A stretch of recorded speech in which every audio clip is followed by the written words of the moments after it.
Welcome to our little enchanted woodland. It's the 26th of January, another little update.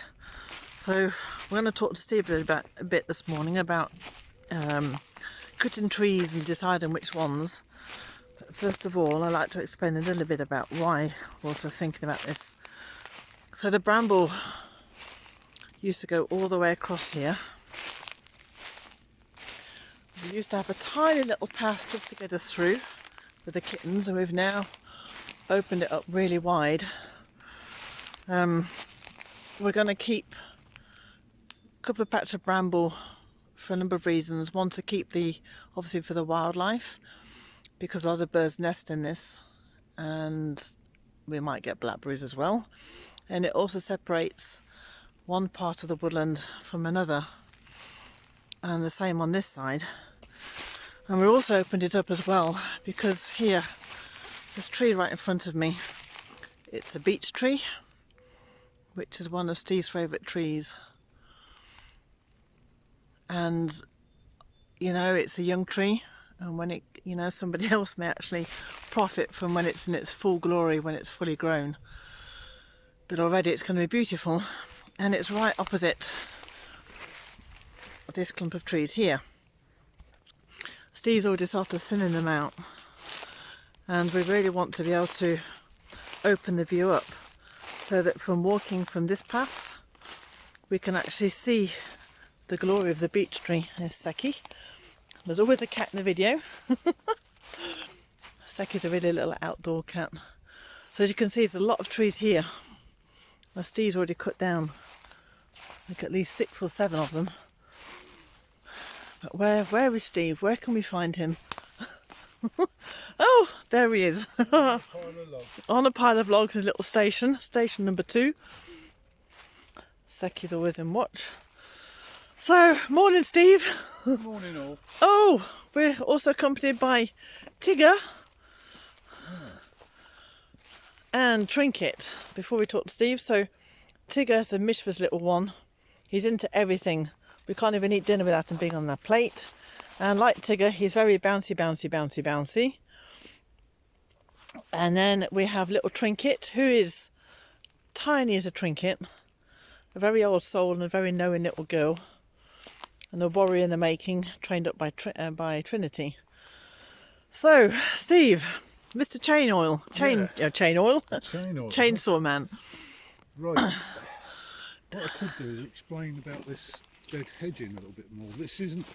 It might not stay, this that we've got here, but if you can see, we scraped all the bramble up and we've piled that up. I've started putting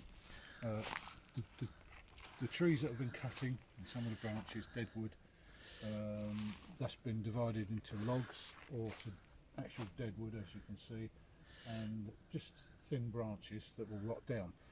So that is the principle of the dead hedge. You kind of want to layer it. So what I put is some more leaves on top all the way through of this, and all of that is going to compost and provide habitat. And as you walk through, you can see this. We haven't put any leaves on it yet, and I haven't trimmed it.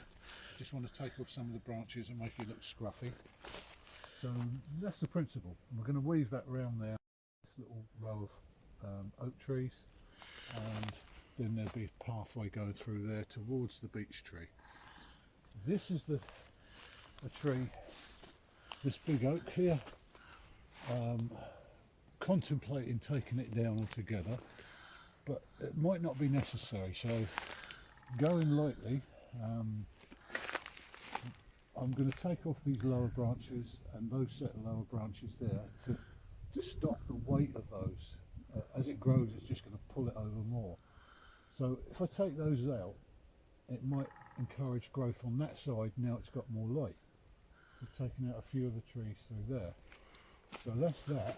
And it will also open up the view for the beech tree as well, because you imagine we're walking along where Steve is right now. We want to be able to see and the beech tree. And those lower branches of this oak that's close to us, when they leaf up, you're not going to be able to see the beech tree. So that's why I want to take those out first, and then we'll see the effect that it has, and we'll soon see if it puts out branches on this side. And just while we're talking, Sekki has taken the kittens out. They're having their climbing lesson. So as we'll see, Trinket is doing really well. They're learning to climb. They didn't used to come out this far, but they take them out further and further, the older cats, to train up the kittens. Right, through here, this is getting more congested. You can see where I've opened this bit up. Now the trees have got room to grow. I'm a bit concerned about these two growing together. I think this one on the right here, I think it looks like an oak at the bottom, but it's looking more and more like a hazel at the top.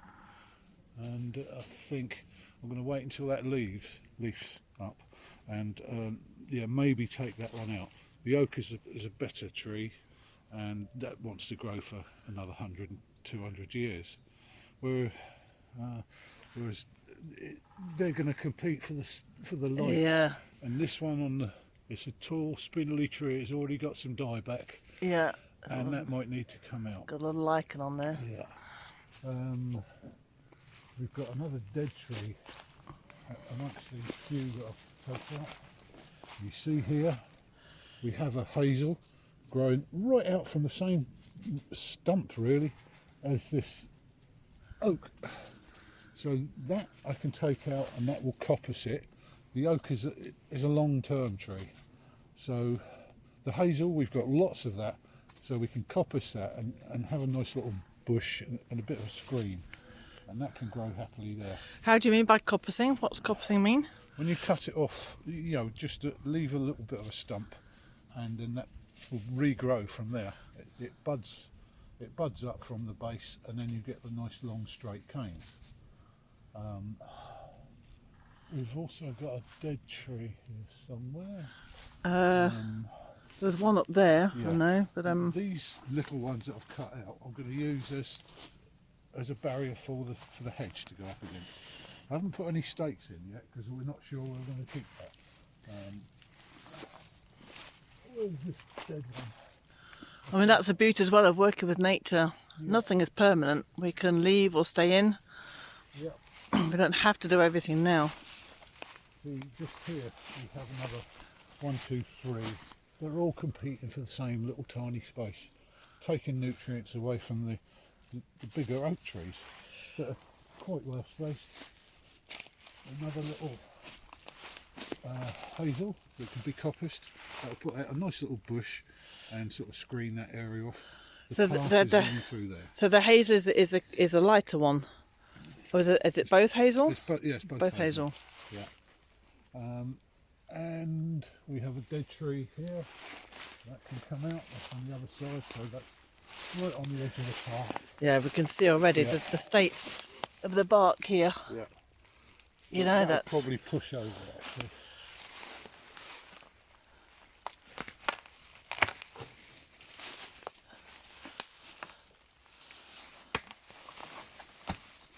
There. And there we have Just it. to prove that it's dead. The cats have gone, it's all right. It's all right, Sekki. That'll be going on the fire tonight. Yay! And there's something so lovely. Obviously, you know, we've got a log burner and we have wood delivered. And there's nothing like burning your own logs and wood. There's something very special about that. Yeah. And looking at it now, I think I'll take that little oak tree out behind the hazel. Yes. Because as you can see, that's going right over. It's got no room to grow, and it's not going. You know, you're not doing it any favours by leaving it.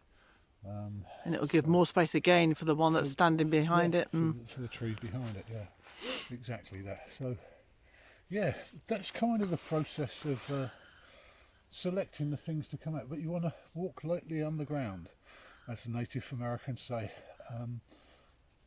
and you know, just see how nature wants it, and how you can help nature. And I think that's the basics of it. Yeah, it's not just walking in saying, you know, I want what I want to do, but it's also saying, well, how can I work with nature for it to grow and we work together? Yeah, and as you can see, we've done quite a bit of work already, and yeah, there's loads more to do. We're not halfway. Yeah, I was munching yesterday, wasn't I? Yeah. A lot again. Yeah.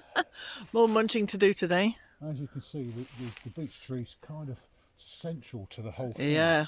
If you look, it's about, I don't know, we're over 100 yards wide. That's about 50 yards from either side, I think. So it's going to be nice. Yeah, it's beautiful. And there may be occasion there's a bell coming out right low from the ground. The problem with beech, you can't coppice beech. You have to let it grow or cut it right down. But you can take the odd bough off. And that one that's going out at, what's that, 45 degrees? Yeah. Yeah, it's a big one to leave there. I don't know yet, but it might stay, it might go, just to make the whole tree look a little bit more. And probably, yeah, was it oak or hazel that's on the right of the beech that's like just sticky? Yeah, that's got to go. That's got to go, yeah. That's a bit of a mess, that one.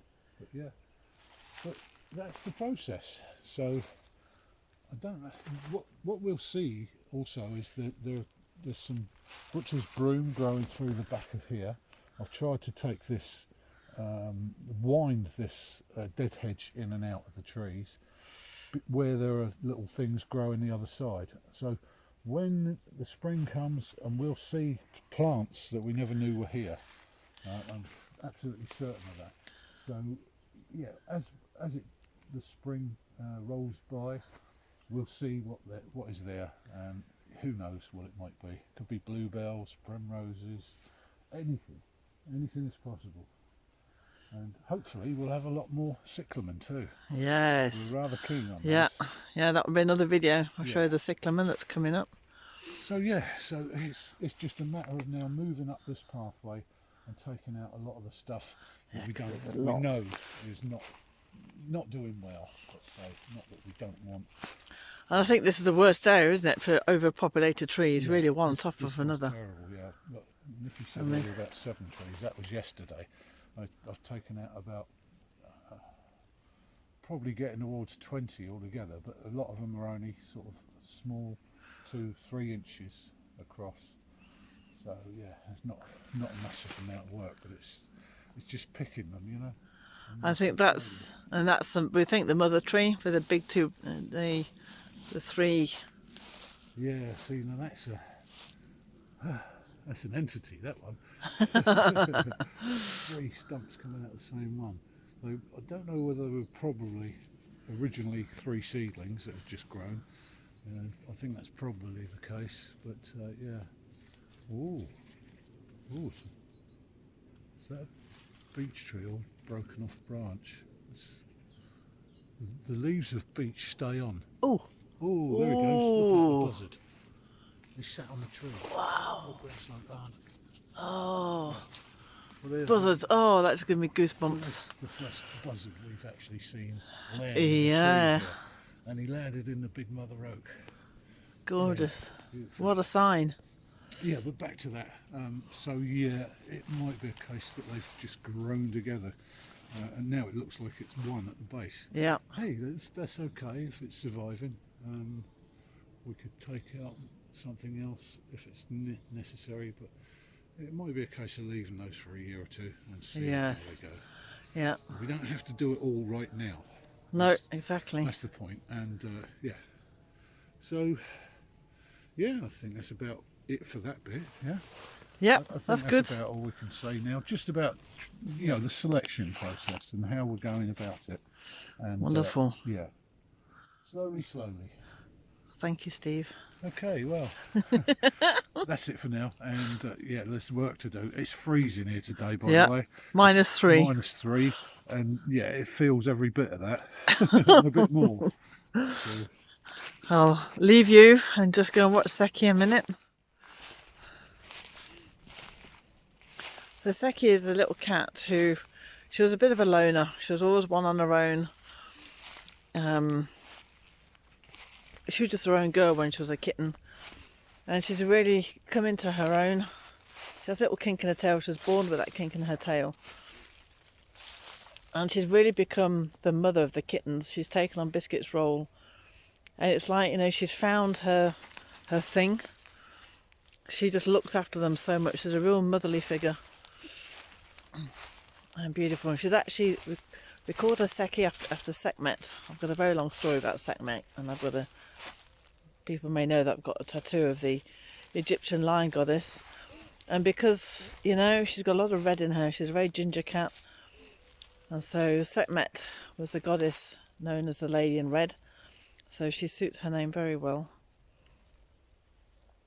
And there goes Sekki.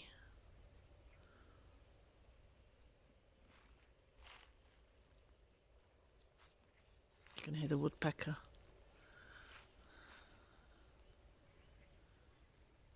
And there is a little, I don't know if you can see, we do have a little robin that comes and sits with us. Little Robbie the robin, and I think he just flew down. But he's always around our little station. Yeah, he just flew through the tree. Sorry?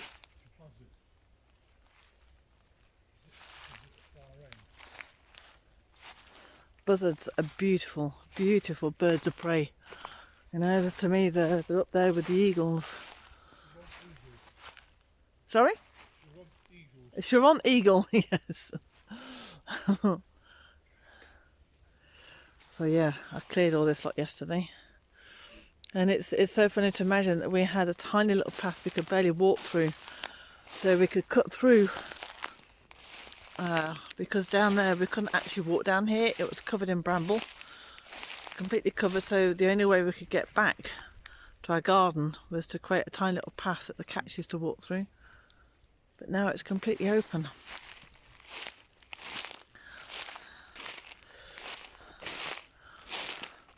Yeah, we couldn't actually walk down here before. We couldn't get to the back of the gîte. We couldn't even see the back of the gîte. So it just shows how much work we've really done. It's colossal, really. I think the kittens ran off with that fall of the tree. So I'm going to love you and leave you. I'm going to get on munching my way through the bracken, and Steve's going to start his chainsaw. And that's for today's update in our little enchanted woodland. So after our previous video, Steve is going to cut down the tree. So I thought I'd film him so you can see how he does it. So Steve used to do this as a living. Not cutting down trees, but saving trees, really. And so he's really in his element. That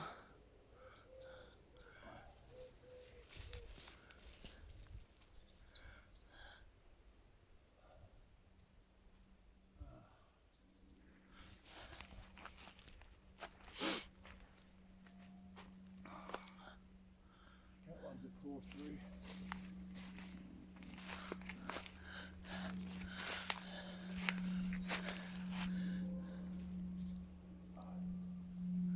Be able to throw it into that one. So have you decided on that one? Well, it's a poor tree. If you look at the top, quite a way up, because the growing tip has rotted and broken off, and it's taken off again and gone a strange angle. It's crowding. Yeah. You know, there's several crowding to the same space. Can't really see it, but yeah. Yeah. Right there, yeah. But, yeah. I think what I do is take these hazels out, but these little hazel. If I can start the saw again. It's so cold, even the saw's refusing to work.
there. Yeah. Which way are you going, it?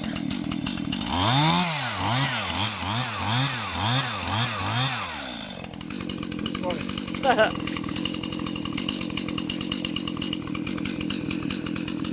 So this one you've coppiced so that it will create new shoots. Re-sprout. Yeah. Lots of nice canes like that. Put out maybe 10, 20 of those. The reason I've cut it like that, at an angle, is because I'm going to use that as a post for all the dead bits. Right, And okay. the bits.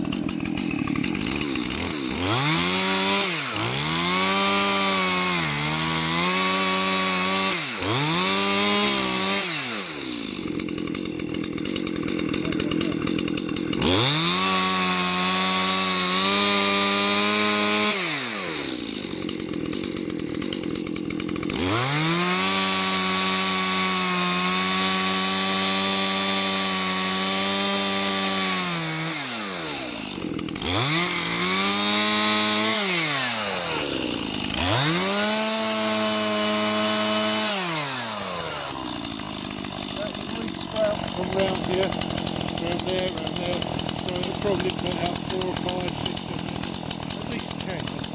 So I don't know if anybody heard because of the noise, but that will probably sprout from the trunks. So we get more of those going up, and these he's going to use as posts for dead hedges and etc. That will be now post for the dead trees. So the hazel, you can see the bark, it's quite smooth, and it's got a green. The hazel has quite a green tinge to it. It's quite a smooth, it's a beautiful bark actually. I love the bark of hazel.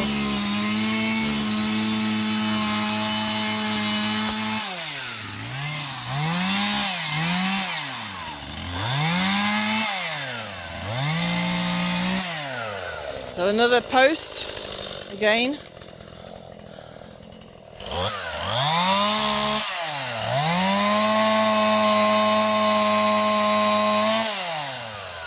And as we said, coppicing, we're not killing the tree. The hazel will regrow and bush out to have a much bushier, like these for example.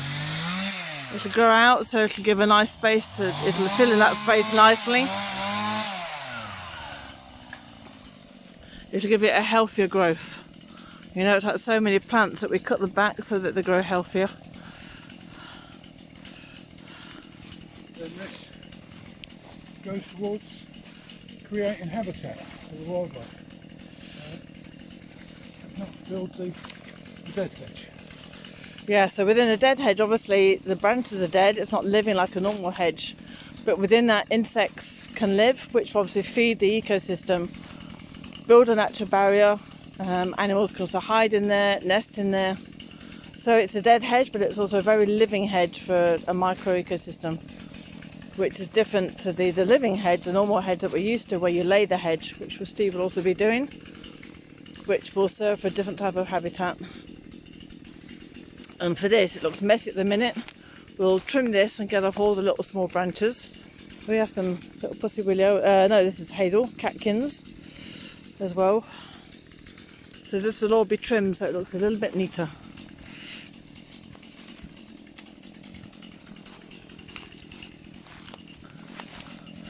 And this morning I've just been opening up more out so you can see that beech fully now. I've really cut the end of that clump of bramble. And while I've been cutting bramble, you know, I've come across an old bird's nest, so it's really important that we keep some of it so birds can continue nesting in it. It's a really good protective system with all its thorns. And obviously lots of little mice and lots of tiny little animals can really be in there protected.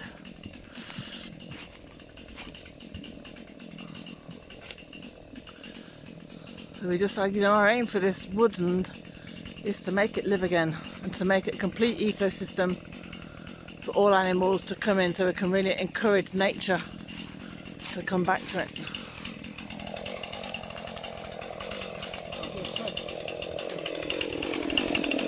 But that little group of hazel that's growing right next to the same stump as an oak. I'm going to take those out, then this one, then this one.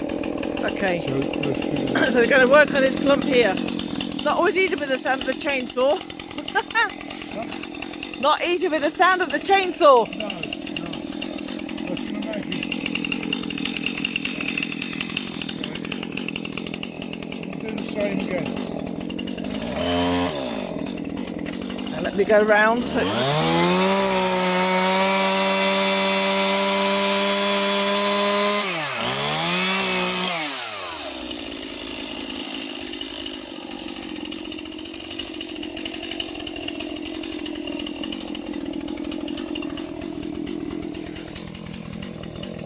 thank you, Hazels, for providing us.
So yes, so that will all. That will. I've restarted the video. Reshoot from there. Yeah. And yeah, just we can keep that then under control. Right, I need to go around the other way. And just let it, keep it into a nice little bush really. Just as a bit of cover and wildlife habitat. We've got so much hazel in this woodland, we're not short of it. And the hazel will thank us for this as well, as we thank it for creating posts for us. Yeah. I'll explain about hazel when it stood too long. You can see how many little shoots that it produces. Yeah. That's because So I almost fell over a clump of hazel. So yeah, when it's uncontrolled, this is what happens. There's just so much of it. And obviously it's really good. Good for making wands as well, actually. the great was thinking maybe make some walking sticks, you know. Yeah. Sticks. A little souvenir. I might make...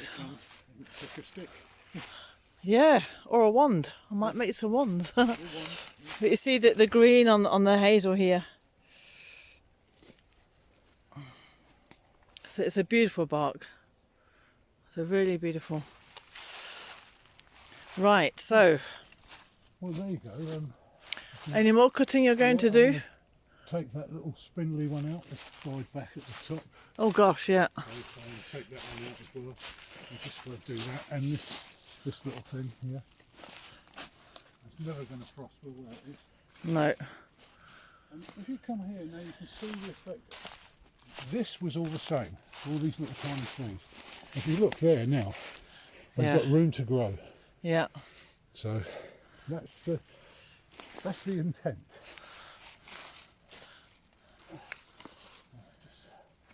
So the trees will thank us for this. You know, nobody likes cutting a tree, but they're only young hazel and they will regrow. And the other ones with the oaks would be much stronger.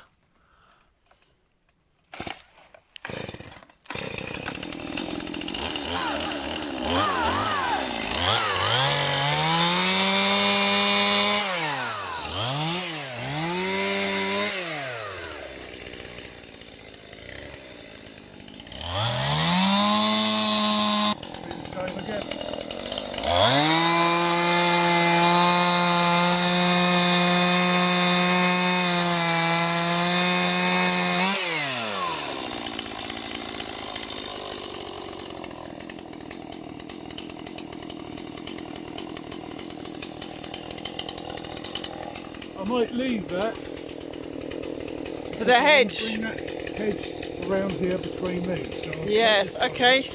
So this will be the same again.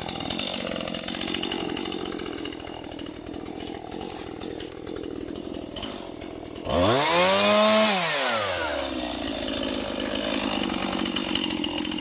cut those up a little bit.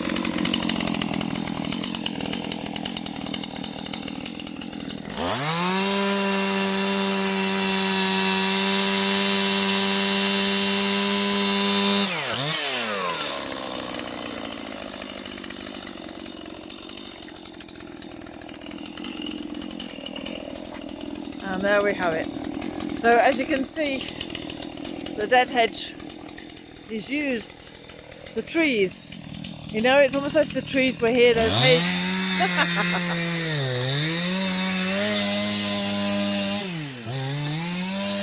You know, it's if the hazels were there to provide the line for us, the natural line. It's absolutely perfect.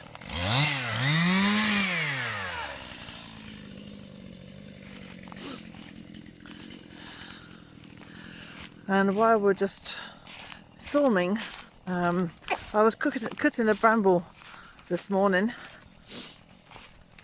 and around here, so this has already been done. I haven't done this part, but I was cutting around here and I came across this stone. So that would most likely have been from the house here, but we don't know why. And then Steve said that while he was clearing, he'd found a piece of what we think is a tractor from years ago. We don't know if it is or not.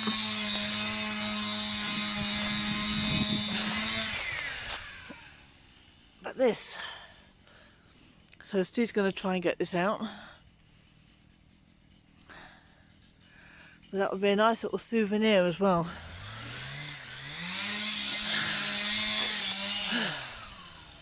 And there he goes. Yes, it's very cold this morning.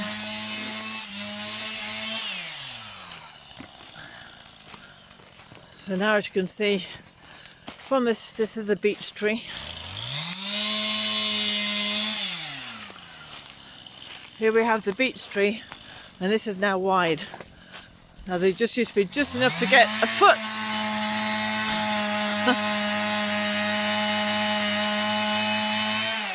We just to be able to walk through the bramble, but now it's completely opened up. So what I've done, I'm just going to neaten this part. I've already done here. And I'm going to smooth this down as well.